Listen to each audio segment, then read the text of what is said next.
Rochelle, thank you so much for making time. I've followed your work for honestly years now, and it's really just an absolute pleasure to connect with you and to have this conversation. So thank you so much for making time. Well, I'm really delighted to be here. Great to talk with you.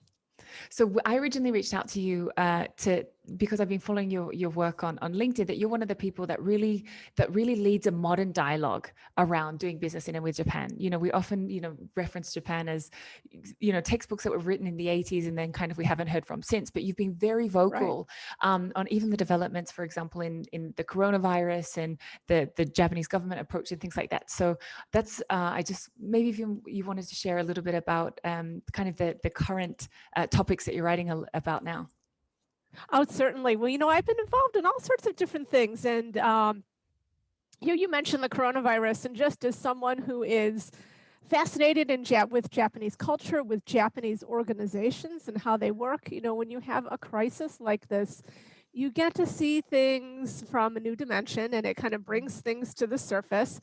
So I've been very fascinated to see how Japanese organizations are approaching the pandemic and showing a lot of really strong things and a lot of things that maybe aren't so strong and that are very different strengths and weaknesses than we see, for example, in my home country, the US. So. Mm-hmm. Thank you. So we originally kind of wanted to talk a little bit about not only kind of the past. Obviously, we wanted to reflect on the past. And there's all these things that people know about doing business in Japan. There's the issues of trust, and there's the idea that things are sometimes a little bit slower than in other areas. But what we also wanted to do is we wanted to take that future approach. We wanted to look forward and say, yes, okay, this is kind of where we've come from, but really, where are we going? And now, obviously, with this incredible opportunity that we've had through the coronavirus of speeding up digitalization, there's really so much more available to Japanese companies than if we would have had this conversation this time last year, right? Imagine October 2019, we wouldn't have had this conversation. Right. So if we begin... No, I think that's true. If we begin a little bit about, if you wanted to set the stage a little bit about what are your clients saying right now? So you're going to, you're working side by side your clients, your Japanese clients.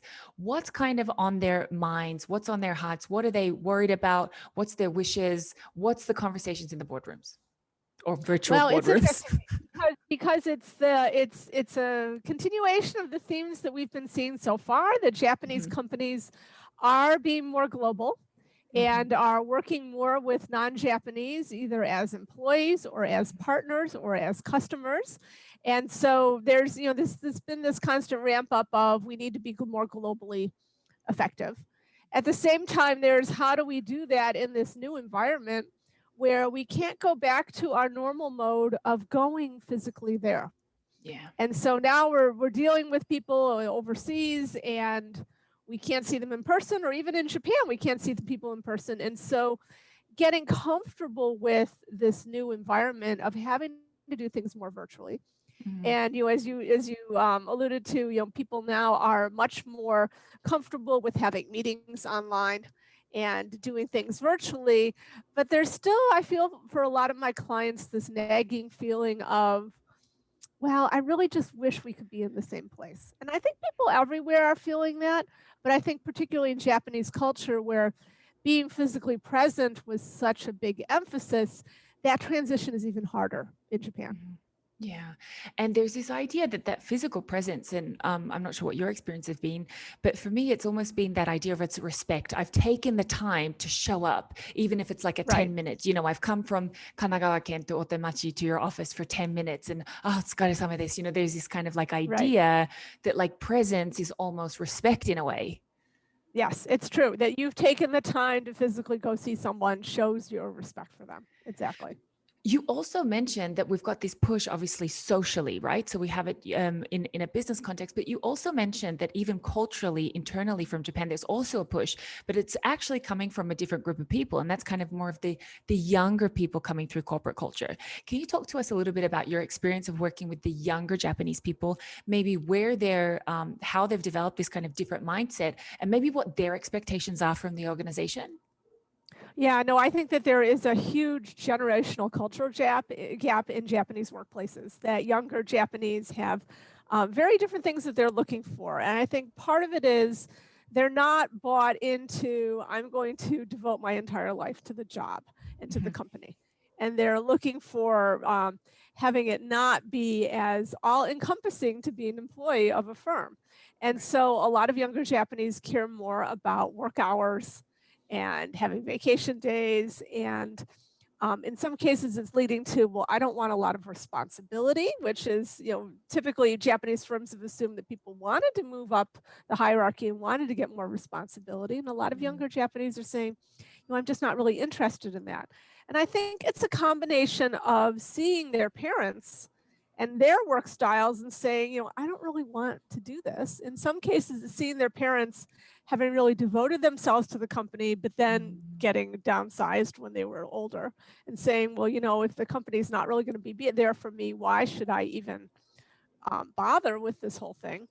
I think in a lot of cases, there just aren't even the opportunities to go into those roles in the same way because the firms are not hiring as many people. More people are getting brought in as contract type workers, and so they're not even being offered the same deal.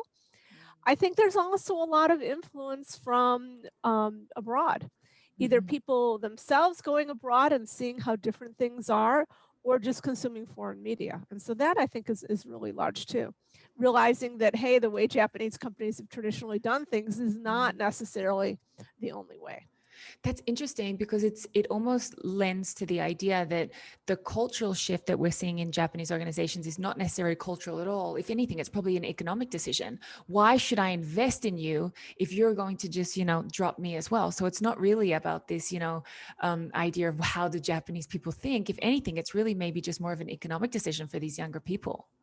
Well, I think that's really true. And what I really think is happening is that we're seeing kind of a change that we saw in the United States around the late 70s and early 80s. Because prior to that, a lot of major American firms had almost like a lifetime employment system, and that people didn't change companies as often. If you were working for a big like a Xerox or 3M or someone like that, or IBM. And so they would stay within the same firm and the firm would move them around. The neighborhood I grew up when I was in elementary school was in Rochester, New York, and it had lots of, my friends' parents were middle managers or rising managers at Eastman Kodak or Xerox.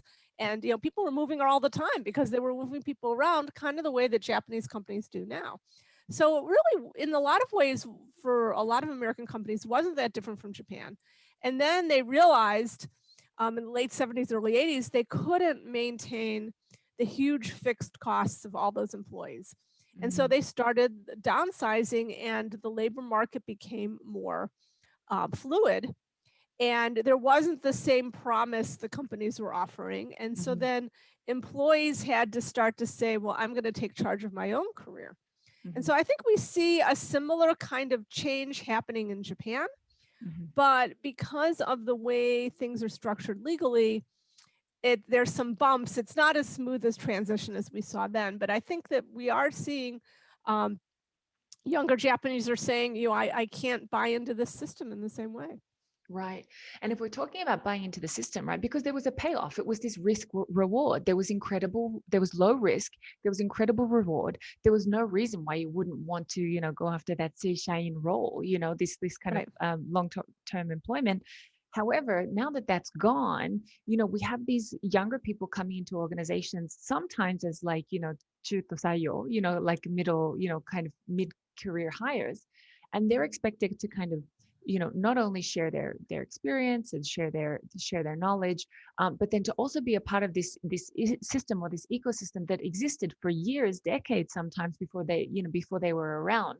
And so it's kind of like, how do I now in this new environment, influence the decision-making process? So we have that internally in Japan, but we've even seen, Japan now, moving towards highly skilled foreign employment, that you have foreigners come over for either periods of time, maybe 2 to 5 years, and they're expected to create change like that, but at the same time they recognize when they get there, actually I'm not influencing the decision making process at all. So can you talk a little bit about the idea of this decision making process? What is it and how can we affect it?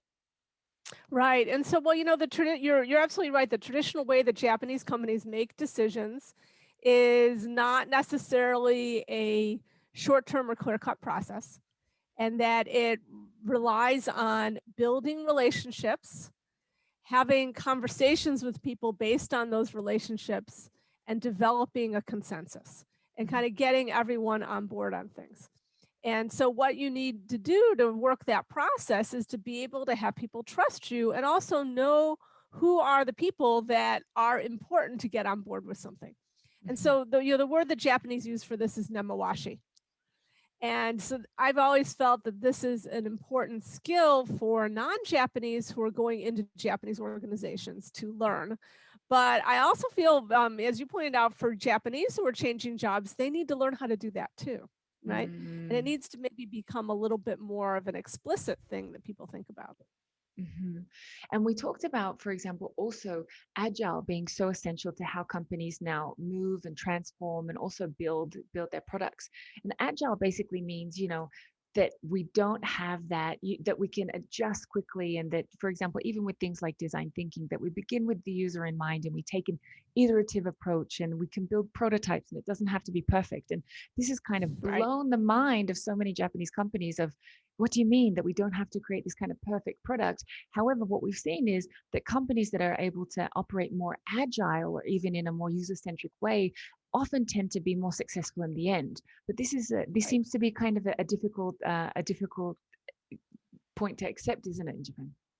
I think it's very difficult, right? Because I think the whole concept is very countercultural to what's typical Mhm. for Japanese organizations. And in fact, one of the people who wrote the Agile Manifesto did a tweet a couple of years ago where he used cultural indices, the ones that someone like me would use in our work for cross-cultural training, to analyze how easy is it to adopt Agile in different cultures. And Japan came out as the culture that was most difficult to adopt Flat Agile. last. Right. And actually, if you look at statistics, agile adoption in Japan is much lower than most other developed nations. And so, Mhm. typically in most Western countries right now, agile is over 90% of software development Mhm. projects. Mhm. In Japan, it's like 34. Mhm. And based on people I know in the field, even that 34%, it may not be actually agile. It might be a wagile, sort of a Japanese waterfall agile or Ah. Japanese style agile. So even the 34% that say they're agile might be really waterfall with just a thin veneer of agile on top of it. And so Yes. I guess then the question is, why is that? And I feel that Japanese companies' approaches and processes are really based on and optimized for high quality manufacturing. Mhm. And so if you Right. look at the process that you're taking to make a physical product and you want to have it be absolutely perfect, and you're doing that in kind of a stable environment, that's what Japanese companies have been brilliant at. But Agile is based on the ideas that you would use in software development, where there's not a lot of cost to quickly changing the code. And when you make something, it's not like a physical product with software. You kind of don't really know how it is until you're actually using it and you get a feel for it, right? Mhm. Whereas with a physical product, you can kind of predict what physical properties it'll have. So it's Mhm. a very different approach based on kind of a different type of work. Right. So we see that not only is it that we have the culture reasons behind the difficulties in adoption, but we also see that the economies are structured differently, right? So we see that the Japanese economy is built differently. It's not built, for example, necessarily on on software giants and things like that. So that's a really interesting point. And one of the things that I love most about your work is that you don't use cultural references as excuses for bad behavior, or this is why we do it, so that's kind of it. What I love is that you use cultural references as a key to action, future action. So it's not, oh well, Japanese are like this, so full stop. It's okay, if this is what Right. we're like, this is what we need to do in order to kind of like combat that, or to balance that out. And one of those things that we talked about was the how we can emulate kind of the speed of the Silicon Valley organizations, and also very much and I'd love now if you want to share more about your book of those very specific 8 habits about how Japanese companies can make that shift. Oh, certainly. Yes. So this is something I've been working on for the past few years in various different ways. My US base is in Silicon Valley, and working with Japanese companies trying to be successful there, got very familiar with what some of the gaps were between the Silicon Valley way of doing things and how Japanese companies approach things. Now in Japan, one of the buzzwords is GAFA, which is something that people in the United States have never even heard of, but it's just an acronym for Google, Amazon, Facebook, right? And that's and Amazon. I'm sorry, Google, Amazon, Facebook. Yeah. So that's the Japanese business world realizing that those big American tech companies are really innovative. They're really quick. And if they're not careful, they're going to eat Japanese companies' lunch, right? And so Japanese companies, it's provoked a soul searching to say, well, why can't we be as nimble and as innovative and move as quickly? Why is it that Apple can come out and kind of take away so much business from Sony, for example, and or Panasonic, et cetera, on smartphones? And so, what is it that those Silicon Valley companies are doing? So, I've had a couple projects where I've tried to look at that. And so I have a book that specifically, it's in Japanese, and it's about how can Japanese companies emulate the speed of Silicon Valley. I also have a project that I worked on with Microsoft Japan to look at how Japanese companies can change their cultures so that they can more easily adopt agile and DevOps practices. As Microsoft was realizing as they were trying to promote firms doing that and help them along with that, and by the way, sell Azure platform as part of that, but they realized that Japanese companies had a lot of cultural blocks to adopting new technologies. And so it's really all about, what can we learn from Silicon Valley firms and how they do things that enables them to be innovative. And so there's a bunch of different factors, and we call it the 8 habits. And so, the first one is to be not afraid of making mistakes. Oh, wow. And in Japan, people tend to be very afraid of making mistakes, and there are a lot of really negative consequences for making mistakes in Japanese culture. It could mean that you one big mess up and that's it. You are off the fast track. You won't be able to move forward. We see in public figures who get just incessantly bashed for anything that they do. There's this make a mistake and everyone's on top of you kind of thing, and we see that in public life, but it happens in companies as well. And so that's really the opposite of the Silicon Valley approach, which is summed up by the phrase fail fast, where you want to be trying things and you find out what doesn't work so you can quickly stop doing it and do something else, right? And Japanese companies, their systems are not set up for this. So let me give an example. I was working with the Silicon Valley branch of a Japanese firm, and they structured their projects for the Silicon Valley office on a 1-year basis. And one of the teams in the Silicon Valley office had an idea for something that they thought was really going to be a nice innovation for them to be doing. And it was something that involved specifically customers and providing something for the customers to interact with that they thought the customers would really like. And they thought it was a great plan. And so their project was to implement it. Well, they implemented it. And after a few months, it was really clear that consumers did not like this, that their customers were not positive about it. It wasn't helping people, it was annoying people. And even if they tweaked it, it just wasn't actually something that customers wanted. And sometimes you don't know what customers want until you actually show them. It might sound good on paper, but then when you do it, it's like, right? And this was one of those situations. So then the group said, we really don't want to spend any more time on this. It's a waste of energy. Why throw more energy into something that's really clear it just wasn't a good idea? And the parent company said, well, we have this year-long project for you, and that's how it's set up. And so they forced the group to spend the rest of the year analyzing why it wasn't a good idea.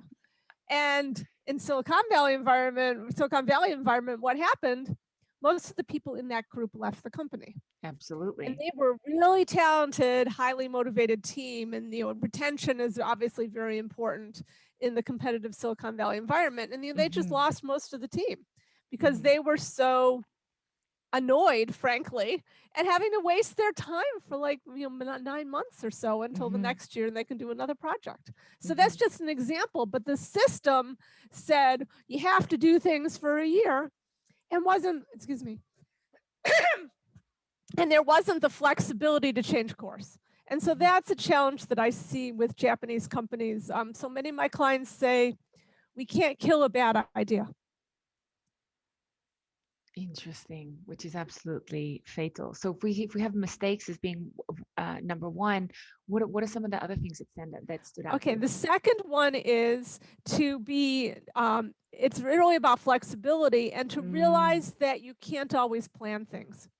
Oh, wow. Japanese companies, one of their strengths is incredibly detailed planning. Hmm. However, just like in the example I just shared, when you're trying to do new and innovative things, you can't always plan. Hmm. You don't always know what's going to work. And really, you need to be flexible to try a bunch of different things. And then when you see what has some traction, then you go with that.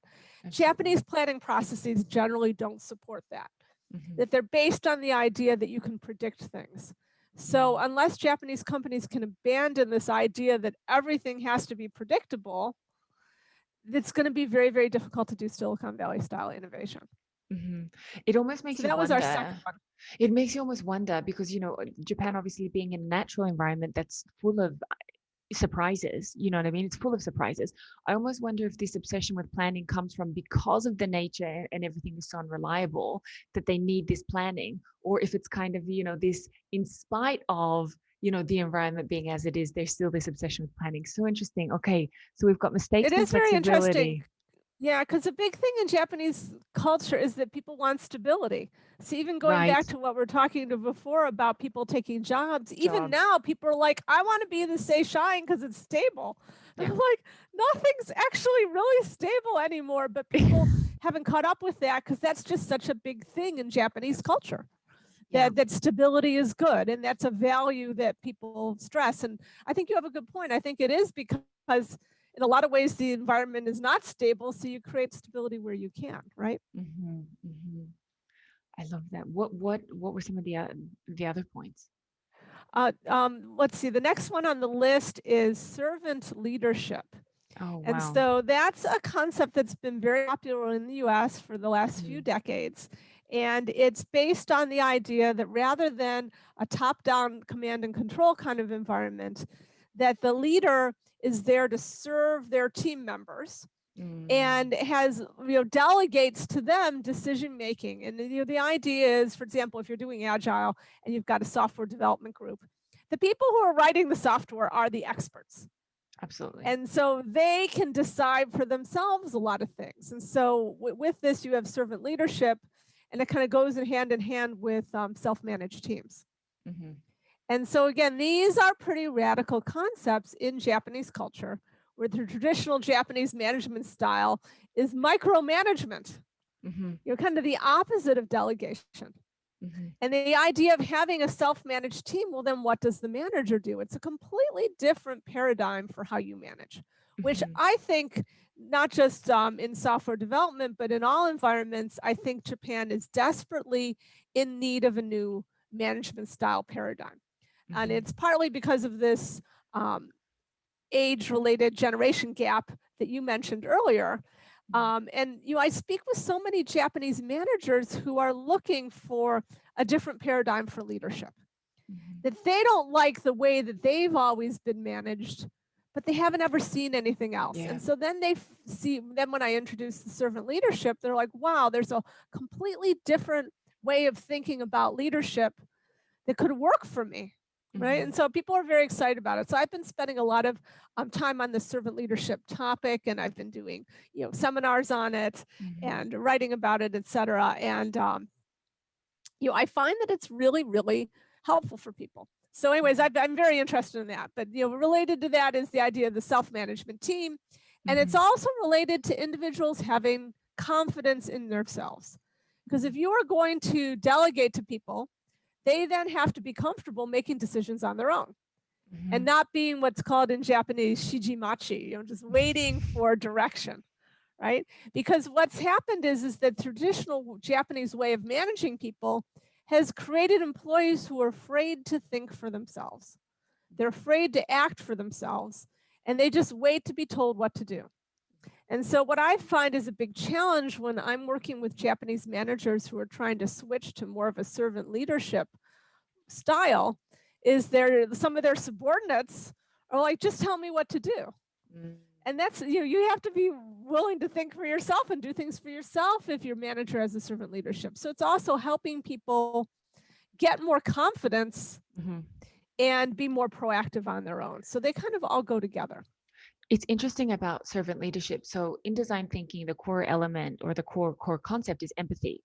To have empathy Mm, for the user, and unfortunately or ironically, in Japan, empathy seems to be such a difficult concept to communicate. And you think that mm, which is so interesting in a way, because we have this omotenashi concept of or even okyakusama kami-sama desu. So this idea that mm-hmm, customer is God. However, the interesting thing, if I think the customer is God, how can I possibly empathize with a God? You always see yourself kind of mm, below. So there's this idea around servant leadership, and I would love to hear about maybe how you introduce that or how you implement that, because I've certainly mm-hmm, found when it comes to leadership, or when it comes to that idea of servant leadership, or even that idea of empathy in Japan, it's a very difficult concept. And I often wonder why that is. If you think maybe it's has something to do with the fact that in a Japanese company, you work equally for your boss as you do for as you do for your clients.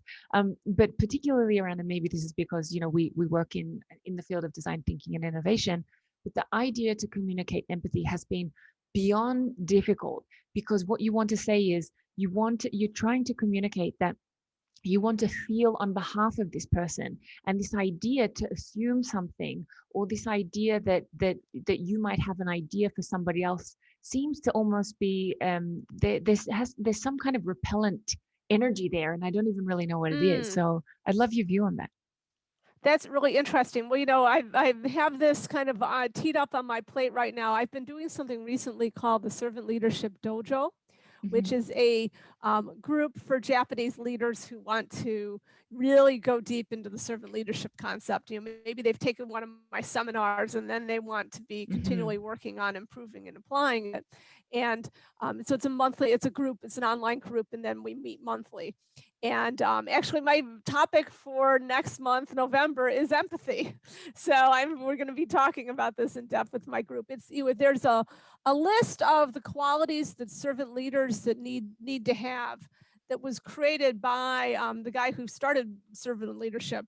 Um, and so it's kind of a fundamental list, and one of the Hmm. items is empathy. Hmm. And so when I talk about empathy, I find that Japanese really appreciate examples. Hmm. And so I like to share examples of leaders who acted with empathy. Hmm. And who's really great on this topic is Satya Nadella. And his book, Hit Reset, was translated into Japanese. So it's Hmm. available in Japanese as well. But he talks a lot about empathy in there. And so I Hmm. like to share some of his ideas with people. There was also a really great um, anecdote about Satya Nadella that I like to share with people, that you may recall a few years ago, um, Microsoft had this chatbot called Cortana that they were very proud of, that used machine learning, and they put it up on their website and they said, hey, people, talk with this chatbot and it's going to learn from talking with you and become a better conversationalist. Well, of course, people went in and they started chatting with it using all sorts of inappropriate and racist and sexist type of things. And within a couple of days, Cortana had machine learned all those things and then started spouting really pretty inappropriate things. And Microsoft had to shut it down. And it was really, really embarrassing for the company, right? So the group that was working on Cortana, of course, for them, this was a terribly dark and depressing time. And at that point, they got a message from Satya Nadella, and they were expecting to be bawled out, right? And instead, his message was, I know you guys must be really disappointed, and this is a Yeah. really hard time for you. Sometimes we make mistakes, but the thing we need to do is learn from them. Please don't get discouraged. Please keep going. I believe in you and I'm supporting you. Mhm. And when he sent that message, right when they were expecting, sort of harsh criticism, instead it was very supportive. That had a huge impact on the group. Sure. And it ended up that they were kind of re-energized. They kept working on it. You don't hear that name Cortana so much, but actually, evidently, it's become a core technology in a lot of newer Microsoft products. So Mhm. they ended up learning from that episode and doing a lot of things with it. And that became a really important team in the company. So Yeah. the fact that he empathized with them, that he realized, okay, they're probably going to be feeling really bad right now. And how can I help them with that? Mhm. That had a huge, huge impact. So I like to share, concrete stories like that, that think can help Japanese understand, how empathy works in practice. Mhm. And I love Satya that. Nadella is a great example, because Microsoft has been so incredibly successful. Yeah, And so it's absolutely. great proof that this approach works, right? Yeah, and you can be profitable. It's not necessarily only about just, just being nice and then being an NGO. Microsoft is an incredibly Right. profitable, Incredibly incredibly profitable profitable. Their company. stock's doing great. Exactly. Yeah. So it's, sort of proof is in the pudding, right? So I like to Absolutely. use successful examples and share those. What else can we tell our Japanese companies they need to write on the list? Okay, so if we're going down our list of sort of the 8 habits, really important in that is the idea of power sharing. Oh, So wow. the idea, so that goes back to what you're talking about as Kyakusama or Kami-sama, that's a real problem when you're trying Mhm. to work with customers and be innovative if you just put them on a pedestal. And the same thing goes for internal people as well, Mhm. that so many people in Japan they get input or requests from customers or upper level management, and the response is, hi, hi, hi, I'll do that, even Mm. if it's not really a good idea. And also Mhm. things become urgent just because a senior person has said it, when they really don't have to be urgent. Mhm. And so the inability to say no to a senior person, or to be dealing with people like that on more of a partnership level, is a real challenge for Japanese companies that I think that they need to be considering. Obviously, Japanese traditional company culture is extremely hierarchical, Mhm. and there's a question of whether that approach really works if you want to be innovative. Mhm. And if we think about power sharing, as in how might we be able to support those around us to also make decisions, we've seen that even something as obvious as a decision making process, seems to be, even one of those challenges, or even, for example, a simple role expectation. If you walk into a Japanese company and say, "What's your job?" there's like, it's very difficult. They wouldn't even Right. be able to tell it in one way, or in one succinct way, simply because there's so much interdependency in an organization. How would you encourage either an organization to implement the structure of power sharing? Because I understand for me always such an interesting yet ironic a dichotomy that the Japanese companies are often so, invested in their people, but at the same time, the infrastructure in which that they have to exist is sometimes so stifling.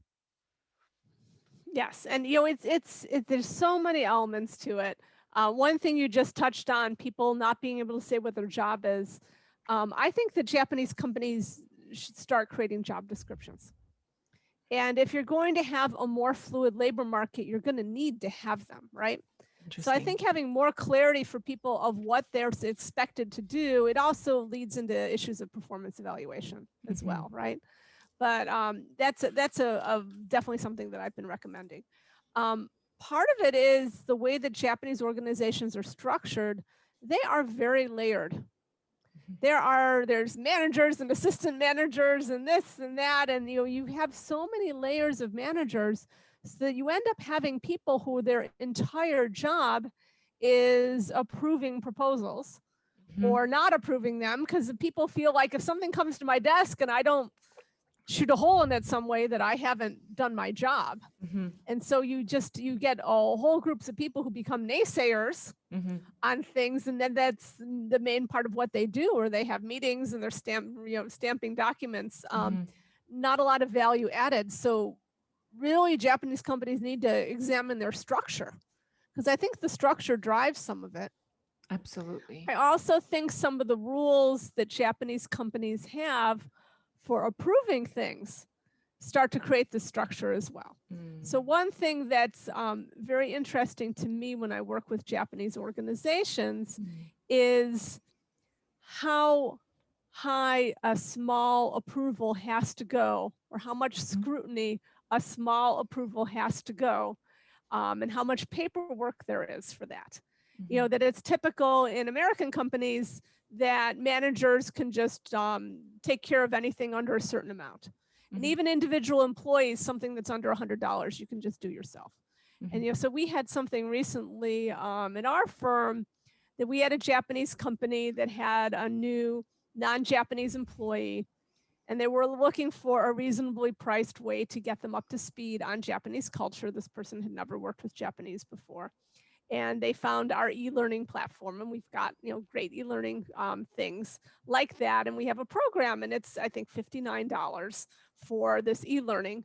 And the number of meetings that we had to have for this, and a formal proposal. Oh, and wow. yeah, and no, we can't just buy it on the site with our credit card. Like, can you send us an invoice? And you know, so the head of my Japan branch told me that she ended up spending probably 3 hours with this company to explain to them this. Oh, and we also needed to show it, let them see it for free. We gave them a limited time. You can actually view it first and check it out. And this was for a $59 program. Oh, and boy. so there would not be this time expenditure. And so it was really clear from how the person we were dealing with was going about it, that they were going to have to go to their boss and make a case for it. And something that, you know, that wouldn't even necessarily happen in another organization. So that's just one example, but I feel that the need for people at higher levels to sign off on even small things just drives a lot of bureaucracy, right? And interestingly enough, is that sometimes I imagine that now you would be able to sell 1,000 or 10,000 units to this company, because it's often like the effort of selling one is almost the equivalent of selling 100,000. And I often find that Japanese companies are not looking for tailored individual solutions. They really want that kind of turnkey approach. Like, can we just buy this for 20,000 people and then just be done with it? You know, rather than this, you know, this kind of how might we support this particular employee in their learning journey? Maybe not 10,000 people in your organization needs it. Maybe it's just this one person. But getting back to that original, or the second point being flexibility, there's not that flexibility. Is there anything else, even regarding maybe even personalization or individualization around those on the list regarding that kind of like employee experience? So I don't think there's really anything about personalization per se that we've got in this. But one thing that we do have that's a really big part of the employee experience is what we call trust in employees. And it kind of relates to this bureaucracy thing that I was just talking about, is, do you entrust employees to make decisions on your own, things for the company, or are you going to have a million zillion rules and a million zillion, you know, checkpoints and approval processes, right? And so it's really all about bureaucracy. But the thing is you have lots of rules because you're not trusting people. And when Japanese companies tend to be extremely rule driven. And so and that goes behind a lot of the processes. I love to tell people as a contrast about Netflix, you know, Netflix being the other extreme.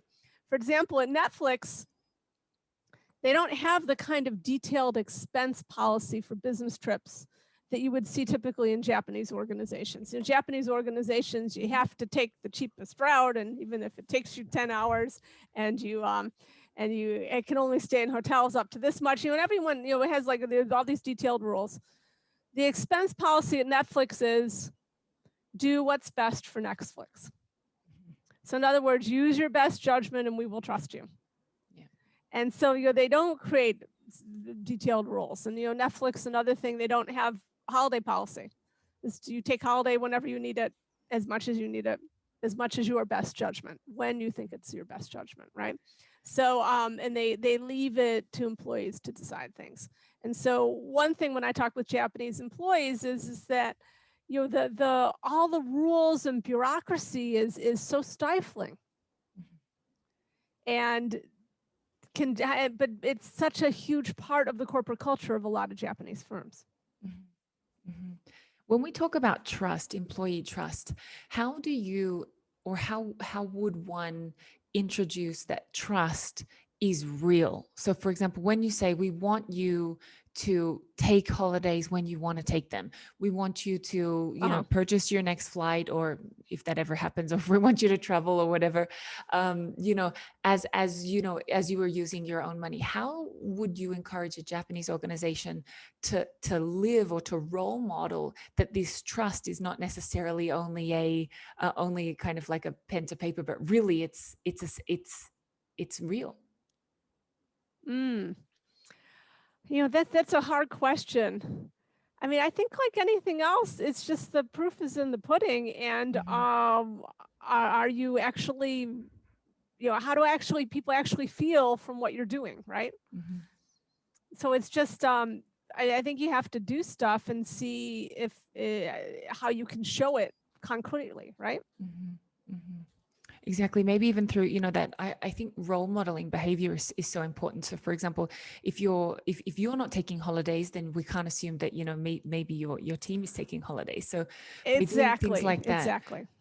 Okay. I love that. Well, no, I think it's true. And so for example, in the example of Netflix, their senior management is really careful to very visibly take a lot of holidays to show that, hey, we are doing it. It's okay to do it. You need to be doing it. Right. Mm-hmm.